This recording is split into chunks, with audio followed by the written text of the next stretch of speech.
بسم الله الرحمن الرحيم.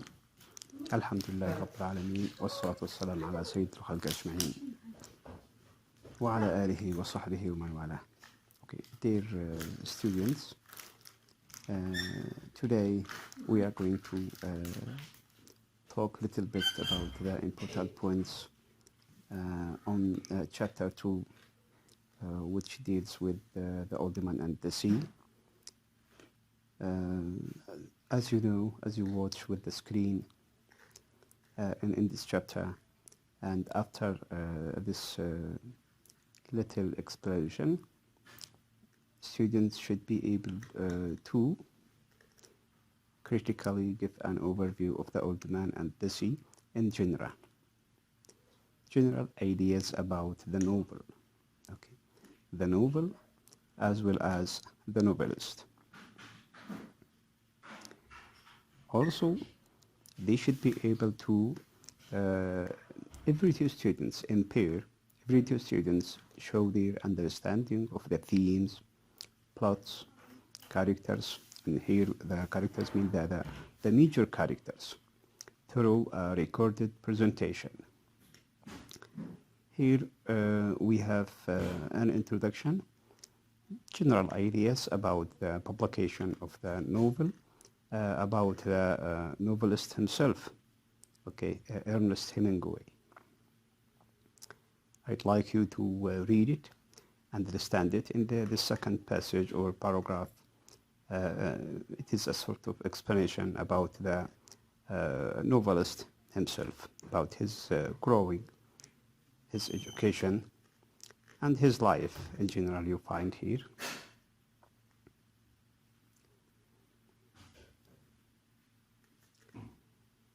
Moving to the next part, it deals with the plot, a summary of the plot, and it is divided into sections. The plot of this novel is divided, I think, on three sections, three important sections or parts we need to deal about or to understand.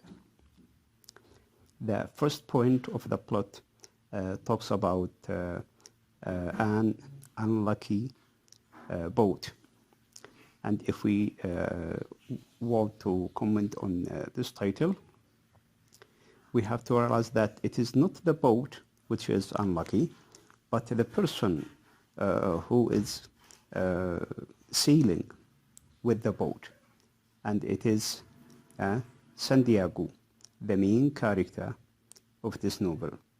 When he goes to the inside the sea, try to find his hunt, but unfortunately for several days he comes back with nothing. Here is the first point. The second part is about the big fish and the truly big fish. So it talks about the fish that had a sort of struggle and conflict with Santiago, the main character. It is big by different interpretations. When we say truly, means that it is not the size, but sometimes the struggle itself, expressing the event to be really big one. But beside that, beside being big fish, even with that, Santiago, our hero, could achieve success over this fish. Here, as you watch, as you see, as it is in your handout, in your book, there is a description from the novel itself. I'd like you to have a look, to read it, to understand it, in order to be in a match with the events of this novel. Moving to the third part of the novel, and it is the core, or let's say the central idea of the novel. It is titled Destroyed but Not Defeated. And someone can say they are the same, they are similar, but in fact not. They are not the same, they are not similar, with great difference. If we have direct meaning, yes, you can say they are similar. But in fact, if we need to go directly to the deep and profound meaning, we can say that destroyed is different, totally different from defeated. What does that mean?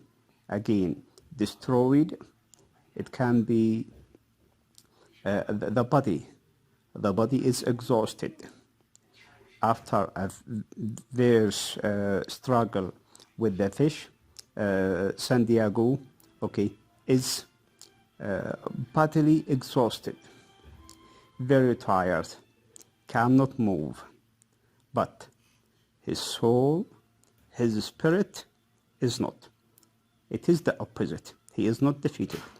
And being not defeated, it can be expressed, it can be paraphrased or understood as a sort of success. He succeeded. He thrived over the fish.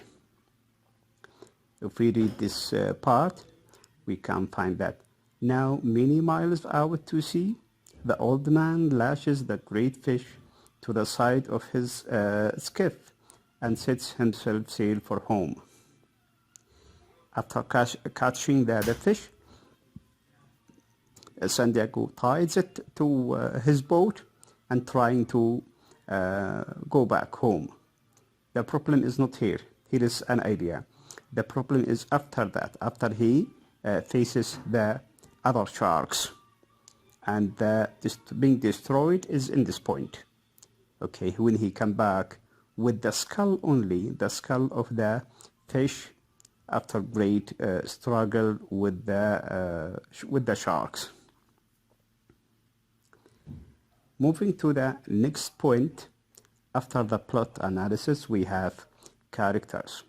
And generally in discussing a novel, as you understand, as you watch, as we always deal with events, we have major characters as well as minor or not important characters. Some important characters, we need to understand them, we need to deal with them in a good way. On the other hand, there are some other not important characters. So let's try to focus on the most important characters. The most important character is San Diego, our main protagonist, the old man. So he is what? The main important person or character in this novel. If we read this passage or paragraph, it can be read, and I'd like you to read it yourself several times. San Diego is an old fisherman of undetermined age. As a young man, he traveled widely by ship and fondly remembers seeing lions on the beaches of East Africa. His wife died, and again because of his wife's death, so his life changed. To the worse, mostly. And he has taken her picture down because it makes him sad to see it. Now he lives alone in a shackle on the beach. Every day he sets forth alone in his boat to make a living for living. Voyaging for the purpose of living, to get catch some fish and to sell them, to live on them or because of them. When the story opens, San Diego has gone 84 days without catching a single fish. You can compare the timing, the days, and also the result. After 84 days without getting any fish, as a result, he is pitied and regarded by the other fishermen as unlucky.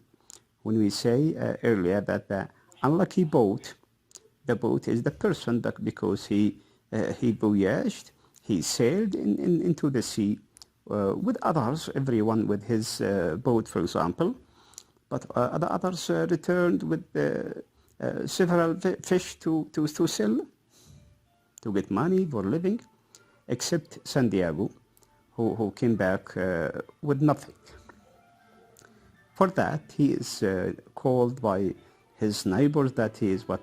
Unlucky. That the person, and it is a sort of metaphorical concept to say unlucky boat.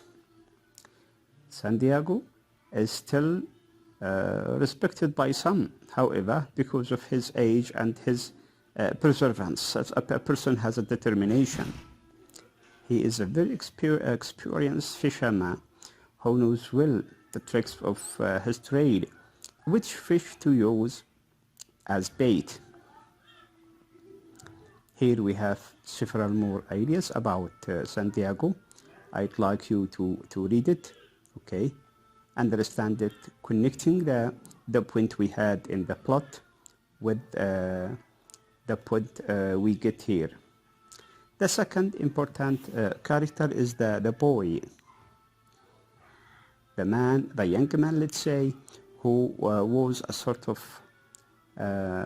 kind man, kind person, kind boy to Santiago. The others used to treat Santiago with unkind looks, behaviors, sometimes terminologies or speaking, except Manolin, who shows Santiago great kindness and also a sort of help, a sort of assistance to him, to Santiago. Who is Manolin? He is a young man based on someone Hemingway knew in Cuba, who was then in his 20s. So the description, the ideas of Manolin, that he is a young man in his 20s. In the story, however, Manolin is referred to as the boy. Yeah, you can say because of the age that he is, 20 years. It can be that he is still younger, the boy. Like Santiago, Manolin comes from a family of fishermen and has long admired Santiago as a masterful practitioner. So here is the sort of indication of the young man toward the older man. A sort of what respect that Manolin calls him a masterful practitioner of his trade. Of his trade mean in fishing. Although Manolin's father has forbidden him to go fishing with Santiago because of the old man's bad luck, as we said, he is unlucky. But because, even with the restrictions set by his father, Manolin nevertheless continues to visit Santiago and to help him in whatever ways he can. Manolin shows great concern for Santiago's health, especially after he sees how Santiago has suffered in catching the big fish. So yes, catching this big fish, it is a sort of luck, but the opposite, the unluckiness, is because of losing this fish, because of what, owing to the attack of the other sharks. As a mark of his friendship and respect for Manolin, Santiago has given him certain responsibilities from an early age, such as fetching bait, okay, and carrying the lines, a sort of showing respect for his assistance, respect from Santiago to Manolin, because of his passing his hands to assist him in doing things to help Santiago. By contrast, Manolin's own father only belittles his son's relationship with Santiago. Yeah, it can be natural, it cannot be natural, a sort of point of view that the father of Manolin is not satisfied with the relationship of this old man and this young man as a result of the general, let's say, behavior, general reaction from the society around Santiago against him, that he is unlucky, he is old one, he is poor, he is so and so. So here is, as we say, the two main important characters of this novel, and we have discussed little points about the plot, about the summary of this novel, The Old Man and the Sea. Before that, we had little good ideas about Ernest Hemingway as a novelist, and in this interesting novel or novella that someone calls it novella because it is not that big and it is not very short. It is an average. So here we have the end of this chapter dealing with the old man and the sea. I hope to meet you in the next chapter, inshallah, after good preparation and good understanding. Thank you, my dear sons.